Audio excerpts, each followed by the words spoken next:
नमस्कार, जय हिंद। मैं अंकित मिश्र एक बार फिर से हार्दिक स्वागत करता हूं आपके अपने चैनल एग्जाम तक पर। दोस्तों, हिस्ट्री की 7वीं क्लास लेकर एक बार फिर से आप सबके समक्ष उपस्थित हूं और आज की क्लास में हम पढ़ने वाले हैं रजिया सुल्तान के बारे में। दोस्तों, रजिया सुल्तान का एक बहुत ही छोटा सा टॉपिक है जो 10-15 मिनट में समाप्त हो जाएगा। फिर अगली क्लास में हम बहराम शाह के बारे में पढ़ेंगे। तो चलिए दोस्तों, देर न करते हुए वीडियो की शुरुआत करते हैं।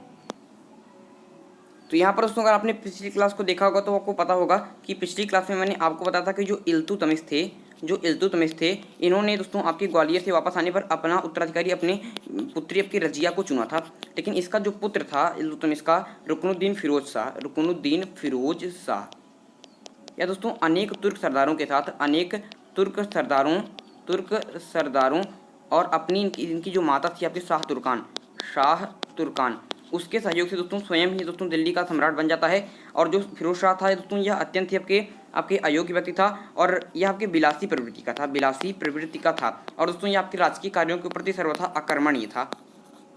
इसीलिए इसके शासनकाल में बहुत सारे दोस्तों आपके विद्रोह शुरू हो जाते हैं और इन्हीं विद्रोहों का दमन करने हेतु जब आपके फिरोज शाह बाहर आता है तो रजिया सुल्तान होती है, ये जनता से न्याय की गुहार लगाती है। जनता से न्याय की गुहार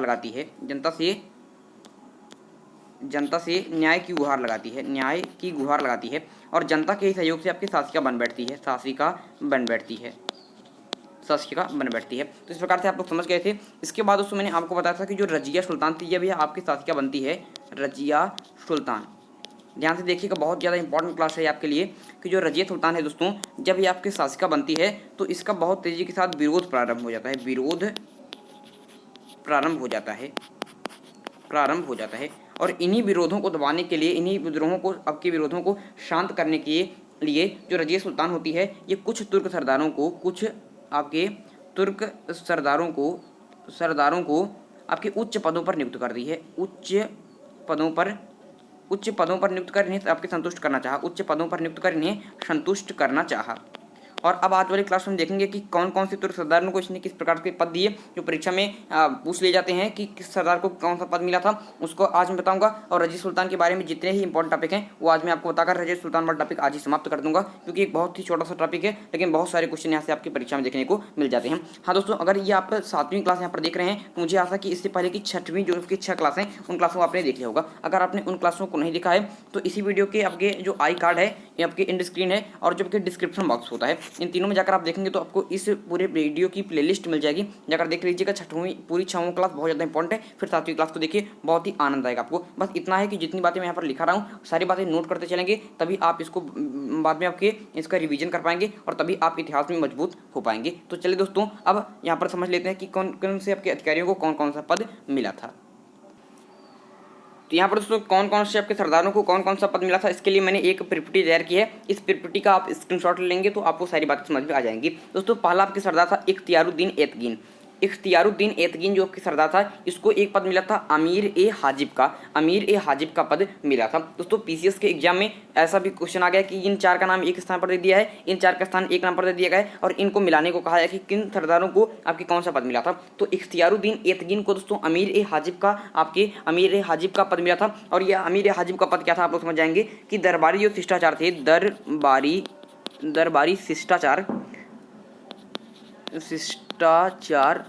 दरबारी शिष्टाचार देखने वाला, इसको आप नोट कर लीजिएगा अपनी नोटबुक में, देखने वाला, तभी आप समझ पाएंगे कि अमीर ए हाजिब क्या था। तो अमीर ए हाजिब था, दरबारी जो शिष्टाचार है इसको देखने वाले व्यक्ति को कहते थे अमीर ए हाजिब, और इस पद को दिया था आपके इख्तियारुद्दीन एतगीन को। अगला दोस्तों आपके सरदार था आपके जमालुद्दीन याकूत। कौन था आपके? जमालुद्दीन याकूत था और इसको पद मिला था अमीर ए आकुर का। कौन सा पद मिला था? अमीर ए आकुर का। और इसका अर्थ होता है अश्वशाला का प्रधान। तो ये भी आप अपनी नोटबुक में नोट कर लीजिएगा कि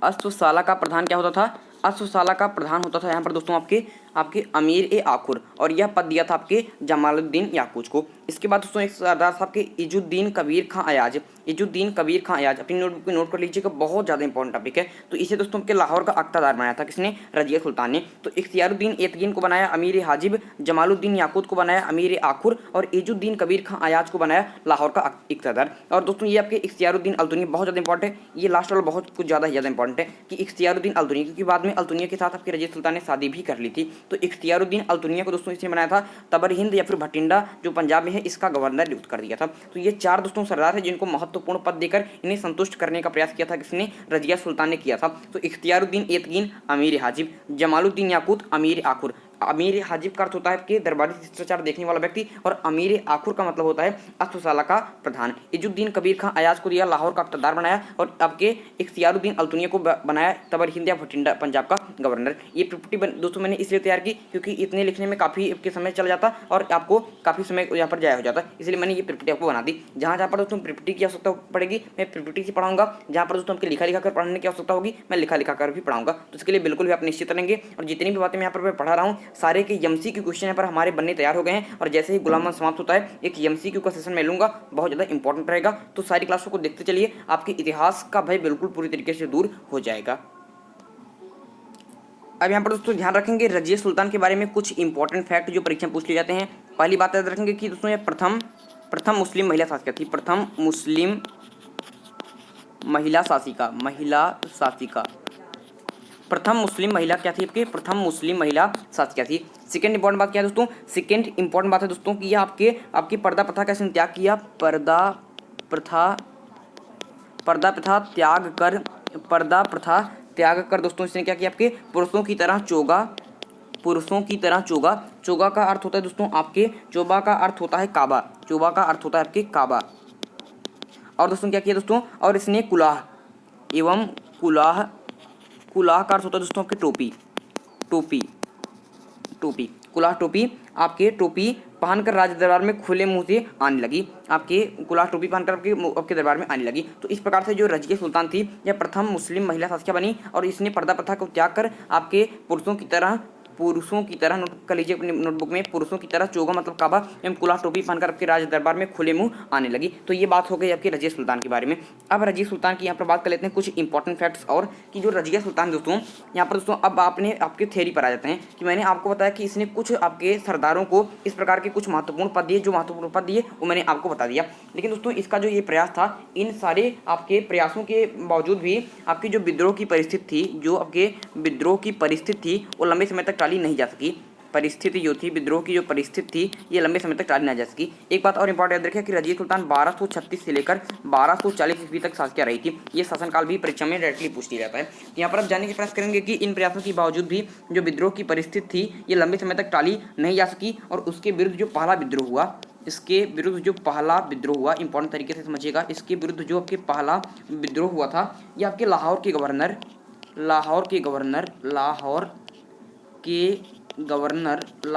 गवर्नर नोट कर लीजिएगा, लाहौर के गवर्नर कबीर खां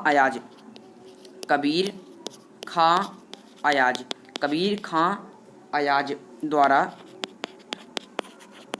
1240 ईस्वी में किया गया, 1240 ईस्वी में किया गया। तो इस प्रकार से समझ लेंगे कि विद्रोह की परिस्थिति को लंबे समय तक टाला नहीं जा सका, और इसके विरुद्ध जो पहला विद्रोह हुआ ये लाहौर के गवर्नर कबीर खां अयाज द्वारा 1240 ईस्वी में इसके विरुद्ध पहला विद्रोह कर दिया गया। पूछ लिया कि आपके रजिया सुल्तान के विरुद्ध पहला विद्रोह किसने किया, तो लाहौर के गवर्नर कबीर खां अयाज के द्वारा। इसके बाद दोस्तों यहाँ पर इंपॉर्टेंट तरीके से याद रखेंगे कि पहला विद्रोह हो गया, और इसके पश्चात लिखेंगे तत्पश्चात जो भटिंडा का दोस्तों जो भटिंडा के गवर्नर थे, भटिंडा मैंने आपको पीछे लिखा यह दिया है कि भटिंडा के गवर्नर थे, भटिंडा के गवर्नर आपके अल्तुनिया, कौन थे आपके, अल्तुनिया था आपके अल्तुनिया। तो आपके जो इसके पश्चात दोस्तों आपके पहला विद्रोह कर दिया किसने, कबीर खां अयाज द्वारा 1240 ईस्वी में, और दूसरा विद्रोह कर दिया इसके पश्चात आपके भटिंडा के गवर्नर अल्तुनिया ने। और दोस्तों इन विद्रोहों का दमन करने हेतु रजिया जैसे ही राजधानी से बाहर निकली, राजधानी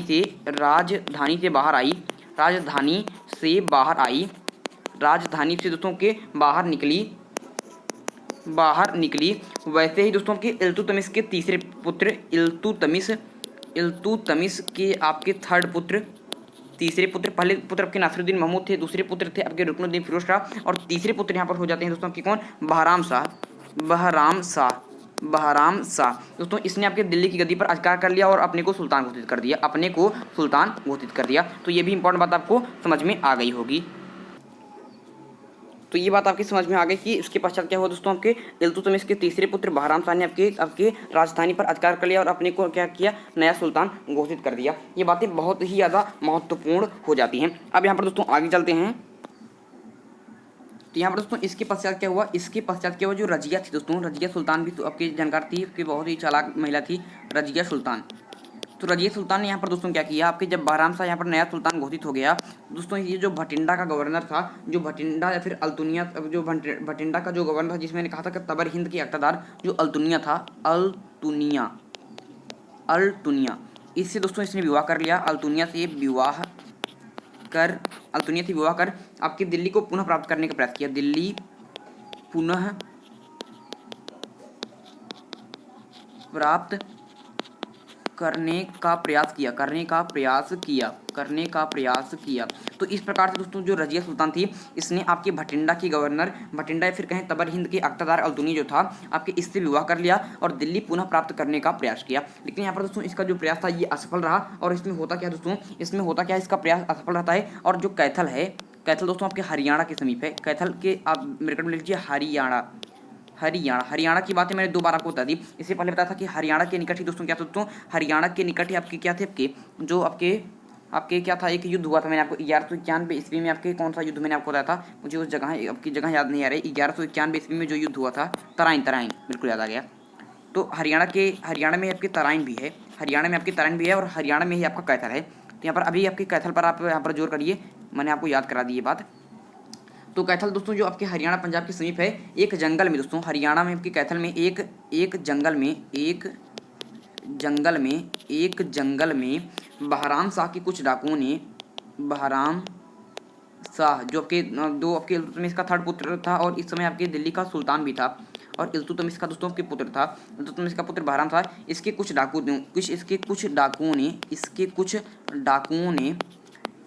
डाकुओं ने आपके किसकी हत्या कर दी, आपके रजिया की हत्या कर दी।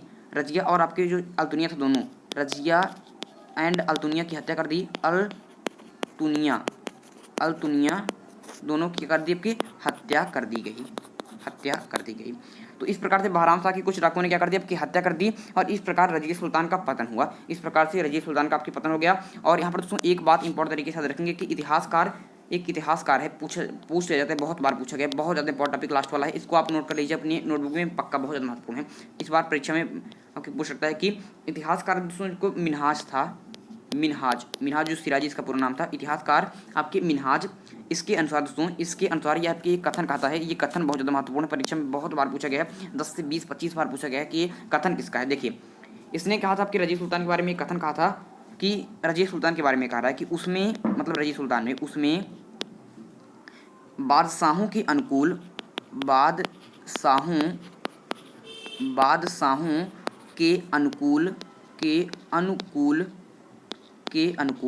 उसमें, मतलब कि रजिया सुल्तान में बादशाहों के अनुकूल सभी गुण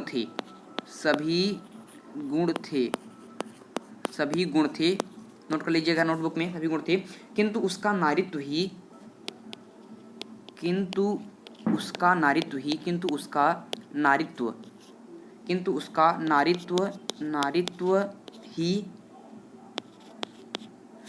उसकी सबसे बड़ी अयोग्यता थी। उसकी सबसे बड़ी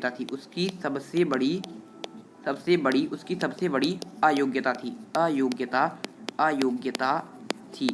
ये बहुत ज़्यादा महत्वपूर्ण लाइन है कि जो आपके इतिहासकारक मिनहाज कहता है कि उसमें, मतलब रजिया सुल्तान में बादशाहों के अनुकूल सभी गुण थे, किंतु उसका नारित्व ही उसकी सबसे बड़ी अयोग्यता थी। ये बात बहुत ज़्यादा महत्वपूर्ण है, इस बात को आप आपके 100% याद रखेंगे, बहुत ज़्यादा महत्वपूर्ण था। तो इस प्रकार दोस्तों रजिया सुल्तान का जो टॉपिक है पूरी तरीके से पूर्ण हो जाता है। और रजिया सुल्तान के बाद दोस्तों जबकि इल्तुतमिश का जो 3rd पुत्र होता है, बहराम शाह, आपके मुइजुद्दीन बहराम शाह, इसका पूरा नाम था बहराम शाह। यह आपके सुल्तान बनता है बहुत ही कम समय के लिए, बहराम साहब की मात्र 2 सालों के लिए, 1240 से 1242 तक सुल्तान रहता है। और इसके बारे में क्या इंपॉर्टेंट बात है, साथ ही साथ नासिरुद्दीन महमूद के बारे में भी कल हम चर्चा करेंगे, और इसके बाद हम बलबन के बारे में पढ़ेंगे। इस प्रकार से आपके गुलाम वंश के पतन की तरफ हम बढ़ेंगे, और जल्दी से जल्दी आपके गुलाम वंश को समाप्त कर हम इसका जो जितनी बातें यहाँ पर मैं पढ़ा रहा हूँ सारे आपके एमसीक्यू मैंने क्वेश्चन बनाने तैयार कर दिए हैं। तो एमसीक्यू क्वेश्चन आपका लगातार बन रहा है, इसका कार्य आपके चल रहा है। कार्य चल रहा है। और एमसीक्यू के दोस्तों आपके पूरा गुलाम समाप्त होने के बाद 2 से 3 आपके सेशन आएंगे और पूरे एमसीक्यू में क्वेश्चन कराए जाएंगे। अगर आप लोग इसको पढ़े रहेंगे तभी एमसीक्यू क्वेश्चन कर पाएंगे। बहुत ही शानदार क्वेश्चन एमसीक्यू में मैं बना रहा हूँ, लेकिन वही क्वेश्चन जो आपको पढ़ाया जा रहा है। तो सारे आपकी बातें यहाँ पर समझ के चलेंगे। आपके इस वीडियो के आई कार्ड पर इंड स्क्रीन पर, मतलब कि अभी ये तो समाप्त होगा तो इंड स्क्रीन पर 2 वीडियो आपको मिलेंगे। इंड स्क्रीन पर आपको और दोस्तों आपके आई कार्ड पर, ऊपर देखिए आई कार्ड लगा होगा, आई कार्ड पर और दोस्तों इसी वीडियो के डिस्क्रिप्शन बॉक्स में क्या होगा दोस्तों, आपके इस वीडियो की लिंक होगी और इस पूरे प्लेलिस्ट की लिंक होगी। जाकर दोस्तों इससे पहले की जो आपकी 6वीं क्लास हुई है, 6 क्लास से पहले हुई है, उन क्लासों को भी देख लीजिए, तभी आपकी पूरी बेसिक कंप्लीट हो पाएगी। हमने कुतुबुद्दीन ऐबक से पढ़ना स्टार्ट किया था। अब यहाँ पर दोस्तों कुछ बातें और इम्पोर्टेंट तरीके से याद रखेंगे कि जल्दी से जल्दी दोस्तों एक सेशन में लाने वाला हूँ प्राचीन भारतीय इतिहास के एंशिएंट इंडियन हिस्ट्री के 50 महत्वपूर्ण आपके 100% एक्सपेक्टेड क्वेश्चन। ये आपके एंशिएंट हिस्ट्री के क्वेश्चन रहेंगे। इसके लिए भी आप लोग बिल्कुल पूरी तरीके से तैयार रखिएगा और इसका दोस्तों स्क्रीनशॉट अपनी नोटबुक में, आपके स्क्रीनशॉट अपने मोबाइल में लीजिए और अपनी नोटबुक में इसको धीरे धीरे करके नोट कर लीजिएगा। और क्योंकि यही क्वेश्चन है जो परीक्षा में बार बार पूछे जाते हैं। यहाँ पर दोस्तों ये सेशन यहीं पर समाप्त होता है। उम्मीद करता हूँ कि ये सेशन आपको अच्छा लगा होगा। अगर यह वीडियो आपको अच्छा लगा हो दोस्तों, इस वीडियो को लाइक अवश्य कीजिएगा, और दोस्तों इस वीडियो को शेयर भी अवश्य कीजिएगा, क्योंकि बहुत ही कम बच्चे हमारे साथ जुड़े हुए हैं। लेकिन उसके बाद भी मैं पूरी तरीके से आपकी कोई भी कमी नहीं कर रहा हूँ आपकी क्लास में, लेकिन इसको शेयर करना आपकी जिम्मेदारी है। इसको शेयर अवश्य कर दीजिएगा और पूरी वीडियो शुरू से लेकर अंत तक देखेंगे, तभी आपको पूरा फायदा मिलेगा। चलिए दोस्तों, आज के लिए आपसे लेते हैं विदा। अगले वीडियो में एक नए टॉपिक के साथ फिर होगी मुलाकात। तब तक के लिए मुझे दीजिए इजाजत। मैं हूं अंकित मिश्र और आप देख रहे हैं एग्जाम तक। धन्यवाद।